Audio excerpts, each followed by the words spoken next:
حضور نے فرمایا غلاموں پتہ ہے سب سے افضل صدقہ کون سا ہے؟ ایک صحابی کہنے لگے حضور یتیم کو دینا، فرمایا نہیں۔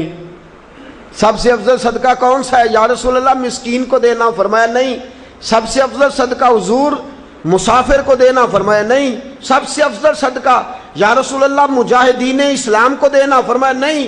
حضور پھر بڑی قابل غور حدیث، جاگیے گا ذرا آنکھ کھولیے گا، ذرا ٹیک چھوڑیے گا، ذرا عجیب انداز دیکھیے گا میرے بھئی حدیث میں فکریں کیسے بیان فرمائے۔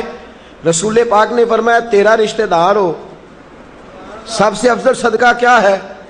تیرا، بولیے یار، تیرا رشتہ دار ہو اور غریب ہو، حقدار ہو۔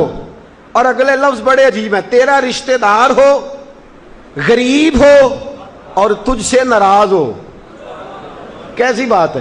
فرمایا تیرا رشتہ دار ہو، غریب ہو اور تجھ سے ناراض ہو، فرمایا کسی بھی طریقے اس کے گھر صدقہ پہنچا دے، سب سے افضل صدقہ کرنے کا ثواب لکھا جائے گا۔ محبوب پاک سید عالم صلی اللہ تعالی علیہ وسلم نے فرمایا لا يدخل الجنت قاطع، فرمایا جو رشتے توڑنے والا ہے جنت میں نہیں جائے گا، جو رشتے توڑنے والا ہے وہ جنت میں نہیں جائے گا۔ الذین ینقضون عہد اللہ من بعد میثاقہ ویقطعون ما امر اللہ بہ ان یوصل ویفسدون فی الارض، فرمایا جو رشتے توڑے گا وہ تو زمین میں فساد برپا کر دے گا، وہ زمین میں اولئک هم الخاسرون، یہ وہ لوگ ہیں دنیا میں بھی نقصان اٹھائیں گے،